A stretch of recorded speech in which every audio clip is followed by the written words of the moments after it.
Buenos días, mi nombre es Wendy Gavilanes y soy una de las pasantes del Centro Integral de Asistencia Legal de la Universidad de las Américas.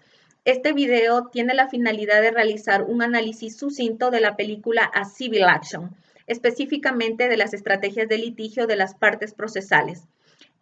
Como primer punto tenemos las del abogado de la parte actora. Primero, busca una compensación económica para las familias de las víctimas, pero además busca la responsabilidad por la muerte de los niños causados por una supuesta negligencia premeditada de las compañías. Como segunda estrategia se basa en buscar a la persona o a las personas que botaban estos barriles que contenían químicos en las partes posteriores de las fábricas, basándose en los testimonios de trabajadores y ex trabajadores de estas compañías. Como tercera estrategia, presenta la evidencia científica que consistía en una pericia realizada por un equipo de geólogos que determinaban el origen de la contaminación. Y como última estrategia, presentó los testimonios de los padres de los niños fallecidos. Por otra parte, tenemos las estrategias de los abogados de los demandados. Como primer punto tenemos el abogado de Grace and Company.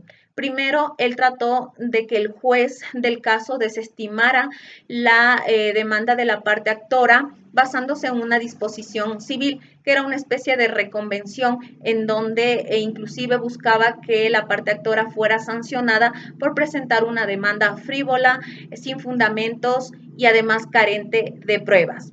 Como segunda estrategia, este abogado admite que en la fábrica de su cliente existen los barriles depositados en los patios, pero con la intención de que se evaporaran estos químicos, más no de que causaran ningún tipo de contaminación. Y como tercera estrategia, utiliza la interrupción, es decir, cuando se le estaba interrogando a su testigo por parte de la parte actora, él interrumpía en todo momento u objetaba para que no continuara con el testimonio. Por otra parte, tenemos la estrategia del abogado de la empresa Beatrice Foods, que hace en su alegato inicial lo que es una diferencia entre un tema penal y dice que este busca lo que es la responsabilidad y la sanción, y un tema civil y de daños corporales que buscaba únicamente dinero.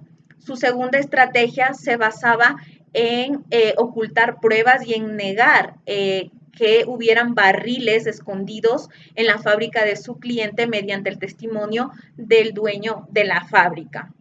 Como tercera estrategia, utiliza la objeción en todo momento para poder desestabilizar a la parte actora. Y por último, la estrategia que utiliza es convencer al juez de que no tiene que haber revictimización para la familia de las víctimas y que no se presenten ante el jurado para no poder presenciar el dolor que tenían estas familias. Sin duda, la estrategia desde mi punto de vista que se impuso es la del abogado de Beatrice Foods, ya que convenció al jurado de que lo que buscaba la parte actora era únicamente dinero, más no a los responsables de la contaminación ambiental y de la muerte de los niños. Los errores que pude notar en este pleito, en este pleito judicial y que fue de la parte actora son los siguientes. Primero, no había una pretensión clara de la parte actora, ya que las familias por una parte buscaban lo que era una disculpa por parte de los responsables y además que se limpie la zona que había sido afectada por los químicos. Y por otra parte, el abogado lo que pretendía era que las familias tuvieran una compensación económica y obviamente para beneficiarse él.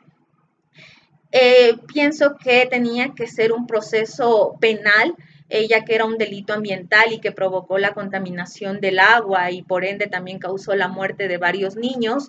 En este caso se hubiera invertido la carga de la prueba, en donde el demandado hubiera probado que no contaminó y además se hubiera conseguido medidas de satisfacción en donde se difunda la verdad y el reconocimiento público de los hechos.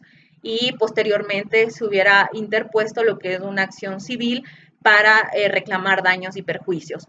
Otro de los errores, pienso que el abogado de la parte actora se dejó llevar por la ambición y obviamente él costeó, al ser un procedimiento civil, todo el equipo de geólogos para que hicieran la pericia y eso le llevó a la quiebra de su bufete de abogados. Y por último, considero que este abogado sufrió con las familias, tomó este caso como suyo y obviamente esto le llevó al orgullo y a rechazar las compensaciones económicas que le ofrecían las compañías de los demandados.